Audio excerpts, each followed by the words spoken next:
اور سب سے بڑی اچھمبے کی بات یہ تھی کہ اس سڑک کا افتتاح جو وجہ تنازع بنی نیپال اور بھارت کے درمیان، بھارت کے وزیر دفاع نے کیا. آج تک کبھی ایسا ہوا نہیں کہ سڑکوں کے جو انوگریشن ہے یا افتتاح ہیں وہ وزیر دفاع کرتے رہے. لیکن بہرحال ایسے موقع پر بھارت کی دیدہ دلیری یہ ہے کہ کشمیر کے سلسلے میں امریکہ کی ثالثی نہیں برداشت کر رہا، اگنور کی. اور اب چائنا کے ساتھ جو تنازع بھارت کا ہے اس سلسلے میں بھی ڈونلڈ ٹرمپ نے کہا ہے کہ میں ثالثی کا کردار ادا کرنا چاہتا ہوں، اور اس کو بھی بھارت نے ٹرن ڈاؤن کیا ہے. ان تمام چیزوں کے پیچھے ایسے موقع پر جب عالمی منظرنامہ یہ دیکھ رہا ہے کہ بھارت مسلسل انسانی حقوق کی خلاف ورزی کر رہا ہے. انڈیا اور چین کا تو ایک پوری ہسٹری یہ ہے کہ 1962 سے یہ تنازع چلا آ رہا ہے جی لداخ کا، اور تقریباً کہا جاتا ہے کہ 488 کلومیٹر لمبی ایک مشترکہ ایک لائن ہے، ایک سرحد ہے جس کی بنا پر سرحد کے دونوں طرف انڈین اور چائنیز فوجی ہیں. لیکن اس سلسلے میں ایک دم یہ الاؤ کا کام کیسے کیا بھارت نے، کیا اسٹریٹجی ہے؟ کیونکہ اس سے پہلے ہم نے دیکھا کہ کشمیر کے معاملے میں آرٹیکل 370 پر کشمیر کا حق بھی لے لیا گیا اور لداخ کو بھی جو سینٹرل کے سپرد کیا گیا تھا، اور جس کو ہمیشہ سے ہی چائنا نے کہا ہے کہ یہ ہماری ثوابدید ہے، اور یہ جو ہمارا جو حق ہے یہ اس کے اوپر دراصل ایک حملہ ہے. یہ تمام کوشچنز آج ہمارے سامنے موجود ہیں. بلکہ صاحب ایسے موقع پر جب دنیا کی سپر پاور یعنی امریکہ یہ چاہ رہا ہے کہ اس خطے کے ایشیا کے جو بڑے بڑے تنازع ہیں اس میں ثالث کا کردار ادا کروں اور یہ تنازع کسی حد تک ختم ہو جائیں، یا امریکہ کی نیت میں فرق ہے یا لہجے کی شد و مد میں فرق ہے؟ کیا ایسا ہے کہ نہ کشمیر کے معاملے میں بھارت اس کی ثالثی قبول کرنا چاہ رہا ہے، نہ چائنا کے ساتھ معاملے میں اس کی ثالثی قبول کرنا چاہ رہا ہے؟ بھارت کون سے ایسے گولز ہیں جو اچیو کرنے کی کوشش میں ہے یا کر رہا ہے یا خواب دیکھ رہا ہے؟ دیکھیں مسئلہ یہ ہے کہ اس وقت پاکستان میں چین کا اور پاکستان کا بالکل ٹوٹل ہارمنی ہے، ایک ہی سوچ ہے، بالکل ہم اسٹریٹجک پارٹنرز ہیں. کوئی چین اور پاکستان کے درمیان تو بات بڑی کلیئر ہے کہ نہ کشمیر پہ کوئی کمپرومائز ہوگا اور نہ سی پیک پہ قسم کا کمپرومائز ہوگا. مطلب کہنے کا یہ ہے کہ چاہے امریکہ ہو چاہے ان کا فرنٹ مین بھارت ہو، اس علاقے میں جو اس خطے میں جو یہ چاہے گا کہ سی پیک کو ڈسرپٹ کیا جائے یا سبوٹاج کیا جائے، تو یہ تو نہ چائنا کو قبول ہے نہ پاکستان کو قبول ہے. اور یہ جو بھی ریسنٹ جو معاملہ ہوا ہے اپنا لداخ میں، لداخ کو اپنے انڈین یونین میں مرج کیا، تو ظاہری بات ہے اگر آپ کو یاد ہو چین نے بڑا اسٹرانگلی اس کو ریجیکٹ کیا تھا. ٹھیک ہے قمر صاحب آپ بتائیں ایسے موقع پر انڈکلیئرڈ ایک سپر پاور کے ساتھ دو بدو ہونے کی جرت کرنا انڈیا کی اس سکی اور ضلالت کے باوجود، اور دوسری ایک ڈکلیئرڈ سپر پاور کا میڈیٹر کے کردار ادا کرنے کی پیشکش کو قبول نہ کرنا، بھارت کے ذہن میں کیا لگ رہا ہے آپ کے؟ دیکھیں پہلی بات تو یہ ہے کہ جو پریزیڈنٹ ٹرمپ نے کہا ہے کہ میں نے میڈیشن کی بات کی ہے، وہ تو انڈین گورنمنٹ نے کہا، ایسی تو بات ہی ہماری کوئی نہیں ہوئی ان سے، اور یہ بالکل غلط بات ہے. اور لاسٹ ٹائم جو بات ہوئی تھی وہ کووڈ-19 پہ کسی ایشو پہ ہوئی تھی، سو وہ انڈینز نے بالکل ریجیکٹ کر دیا. سو یہ بلکہ ٹرمپ صاحب کی بڑی سبکی ہوئی ہے. لیکن اب واپس آ جائیں انڈیا اور چائنا کے معاملات پہ. دیکھیں یہ معاملات اتنے سمپل نہیں ہے کہ آپ کہیں کہ انڈیا اور چائنا کے حالات خراب ہو گئے ہیں تو جنگ کے دہانے پہ ہیں اور پتہ نہیں کیا ہو جائے گا. آپ کو تھوڑا سا ایک ہولسٹک پکچر آپ کے ویورز کے پاس آنی چاہیے. بھلے انڈیا اور چائنا کی 1962 میں وار ہوئی، لیکن جو لائن آف ایکچوئل کنٹرول ہے یہاں پہ کبھی گولی نہیں چلی. وہ ہمیشہ ڈنڈے پتھر اور ان چیزوں کا استعمال کرتے ہیں، جبکہ ہوتا ہے LOC پہ تو ہمیشہ بڑی ہیوی فائرنگ اور کس طرح انڈینز کرتے رہتے ہیں.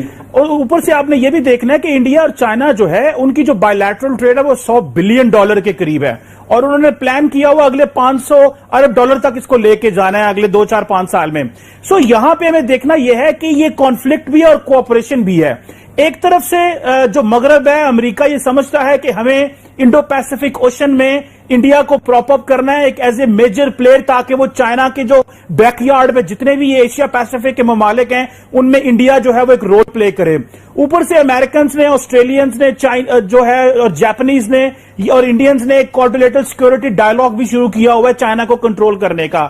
سو بڑے لیول پہ چائنا جو ہے، امریکہ جو ہے وہ انڈیا کو سپورٹ کر رہا ہے. ایون کہ انہوں نے جو ان کی پیسیفک کمانڈ تھی اس کا نام ہی انڈو پیسیفک رکھ دیا تاکہ انڈیا کو اوبلائج کیا جائے. یہ ابھی جو ان کے سیکرٹری میٹرز تھے پرانے انہوں نے یہ کیا.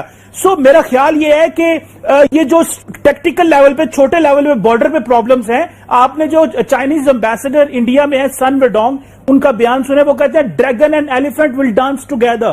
اٹ مینس کہ یہ, اور مزے کی بات سنیں, جو پولیٹیکل ایلیٹ ہے اس کی جو ایکسپینشنسٹ ریویژنسٹ اپروچ ہے کہ ہم نے اپنا جو نظریاتی ہندوتو ہے اور جو اکھنڈ بھارت ہے اس کو پورے ریجن میں امپلیمنٹ کرنا ہے, اور جو لائک مائنڈیڈ اسٹیٹس ہیں ان کو ساتھ ملانا ہے. نیپال کو بھی وہ ایسے ہی سمجھتے ہیں کہ وہاں پہ ہندو مذہب ہے اور وہ بہت زیادہ ریلیجس معاملات کے لیے نیپال میں جاتے ہیں. مالدیوز کی فورن پالیسی انڈیا بڑی دیر تک کنٹرول کرتا رہا ہے. آپ نے ہندوتوا کے نظریہ کی بات کی.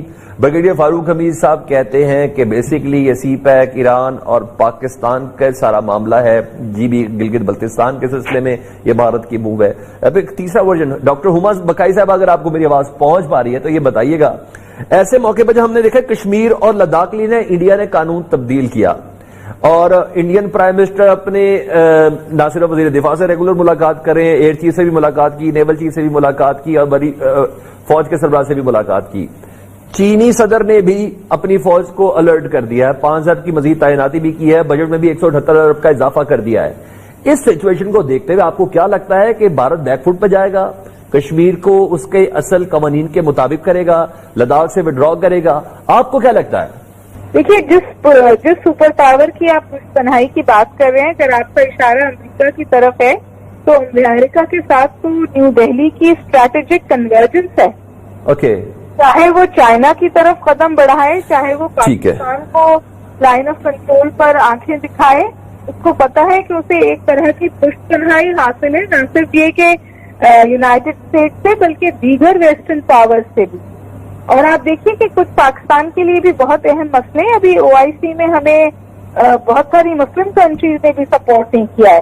تو ظاہر ہے کہ یہ تمام چیزیں کیا انڈیا کو یہ جرت تو دیتی ہیں کہ وہ پاکستان کے ساتھ بھی مسئلے کرے. دیکھیے 2020 میں باوجود کووڈ-19 کے لائن آف کنٹرول کی بڑی سخت وائلیشنز ہوئی ہیں, سویلینز کو ٹارگٹ کیا گیا ہے. اسے چائنا کے ساتھ بھی وہی شروع کیا تھا. چائنا نے اپنے ورس ڈپلومیسی جس کو وہ لوگ کہتے ہیں وہ دکھاتے ہوئے انڈیا کو بڑا سخت پش بیک دیا ہے. ٹھیک ہے. بریگیڈیئر فاروق حمید صاحب, مجھے یہ بتائیے گا, آپ کو ایسا لگ رہا ہے کہ بھارت اپنے مقاصد میں تھوڑا تھوڑا کامیاب نظر آ رہا ہے؟ کیونکہ اس کے پیرل اگر میں دیکھوں تو ہم نے دیکھا کہ سوشل میڈیا ہو یا میڈیا ہو, کشمیر کے اوپر مظالم ہو, مسلم کمیونٹی کو جس طرح کمپریس کر کے رکھا گیا ہو, جتنا واویلا سوشل میڈیا پر مچا عالمی منظرنامے پہ وہ دیکھا نہیں گیا. اور ایسا بھی نہیں ہے کہ بھارت کہیں سے بیک فٹ پر چلا گیا ہو, کہیں سے ایسا بھی نہیں لگا. آپ کو کیا لگتا ہے؟ دیکھیں, دو چیزیں ہمیں سمجھنی چاہیے اس وقت, جس میں ان کی لیڈرشپ کو ایک بکھلاہٹ ہے اور ایک پینک سچویشن بھی تھوڑی بہت ان کے لیے کریٹ ہو گئی ہے. آپ کو انڈیا پینک بورڈ میں لگ رہا ہے ایسے موقع پر کہ دنیا کی دوسری واحد ڈکلیئرڈ ریاست ہے, ہندو ریاست ہے نیپال, وہ مذہب عقیدے کا معاملہ نہیں لگ رہا کہ ہندوتوا کا یہ نظریہ جو اپلائی ہو رہا ہے جس کی بنا پر وہ نیپال کے معاملات میں انٹرفیئر کر رہے ہیں, کہ آپ کو بھی ایسا ہی لگ رہا ہے کہ انڈیا بکھلایا ہوا ہے کہ نہیں پوری سمجھ بوجھ کے ساتھ اسٹریٹجی چل رہا ہے, اس کو کوئی پھل نظر آ رہا ہے یا چھیچڑے ہی صحیح خواب میں نظر آ رہے ہیں؟ دیکھیں, انڈیا ظاہری بات ہے جی کہ ایک اس وقت دائیں بازو کی ہندو جو مذہبی ہندو جماعت کی گورنمنٹ ہے, اور وہ ان کا ایک بڑا اپنا وہ بڑی کلیئرٹی ہے ان کے دماغ کے اندر کہ ہمیں وہ جو ایک ایکسپینشنسٹ ریویژنسٹ پالیسی ہے کہ جی ہمیں اکھنڈ بھارت کی طرف جانا ہے, ہمیں وہ ایسے لائک مائنڈیڈ ایریاز جو ایگزسٹ کریں گے جہاں جہاں موجود ہے, کوئی باؤنڈری نہیں چینج کریں, لیکن وہ لائک مائنڈیڈ ایریاز کو ہم اپنے پولیٹیکل کنٹرول میں لیں, سوچتے ہیں اس معاملے میں. لیکن جو ایڈیشن آیا وہ آیا ہے بی جے پی کے آنے سے, وہ ایڈیشن آیا ہے ظاہری بات ہے اجیت دوول کے آنے سے, جنہوں نے یہ سوچا کہ پاکستان کو وایا افغانستان انگیج کیا جائے, کہ وہاں سے دہشت گرد ایلیمنٹس بھیجے جائیں, دہشت گرد جماعتوں کو گروپس کو بھیجا جائے اور فائنانس کیا جائے کہ پاکستان آلریڈی لڑ رہا ہے. تو وہ تو انہوں نے پورا نیٹ ورک بچھایا ہے. ایک بات انہوں نے یہ کیا ہے, ایک تو ریجن میں تھوڑی اگریسو ہوئے ہیں, دوسرا within India BJP بڑی کلیئرٹی کے ساتھ مسلمان ہندو کے درمیان تقسیم کرتی ہے اور ہندو کے درمیان تقسیم کرتی ہے. اس وقت آپ دیکھیں کہ جو ہندو ہیں، جو کانگریس پارٹی ہے وہ اس کو بھی اینٹی نیشنلسٹ پارٹی کہتے ہیں. مودی نے اور اس کی جماعت نے ایک ایسا بیانیہ وہاں ڈیولپ کیا کہ کانگریس کو پرو پاکستان کہنا شروع کر دیا، اور انہوں نے اپنا پورے کا پورا جو الیکشن تھا 2019 کا اسی بات پہ جیت لیا، اور انہوں نے انڈیا کو نئے لالی پاپ پہ لگا دیا کہ 2023 تک تو ہم جو آزاد کشمیر اور گلگت بلتستان کو ساتھ ملا لیں گے. تو وہ تو پورا ایک جو انوائرمنٹ ہے انہوں نے سارا چارج کر دیا ہے، اور اس کے ساتھ ان کے ادارے بھی مل گئے، سپریم کورٹ بھی مل گئی. سو ایک سوچی جسے کہتے ہیں نا کہ اگر آپ انڈین سے بات کریں تو وہ کہتے ہیں کہ مودی نے انڈین کی نبض پہ ہاتھ رکھا ہے، اور وہ نبض تھی مذہب، وہ نبض تھی کہ جی اینٹی پاکستان جانا، وہ نبض تھی کہ، اور دوسری بات یہ ہے کہ وہ کہتے ہیں مودی نے گاؤں میں جو ولیجز ہیں وہاں بہت کرام کرائے، اربن سینٹر کو نہیں وہ چھیڑتا، کیونکہ وہ کہتا ہے اربن جو شہروں میں رہتے ہیں وہ تو بڑے ٹھیک ٹھاک ہیں لیکن ووٹ تو ہر بندے کے امپورٹنٹ ہے. سو بڑی پلاننگ کے ساتھ وہ ایک دائیں بازو کی کانسٹیٹوئنسی کھڑی کر رہے ہیں. وہ کانسٹیٹوئنسی ان کو مدد کرتی ہے الیکشن جیتنے میں، اور وہ سمجھتے ہیں یہی ہمارے پاس بیسٹ ٹول ہے. لیکن اس سے ہو یہ رہا ہے کہ جو انڈیا نے سافٹ پاور اپنے بالی ووڈ کے ذریعے، اپنے کلچر، اپنی ویلیو، سپورٹس کے ذریعے کمائی تھی، اب انڈیا کو ہر جگہ اس کی جگہ جواب دینا پڑتا ہے. کرونا وائرس کو، سلمان صاحب آخری بات، کرونا وائرس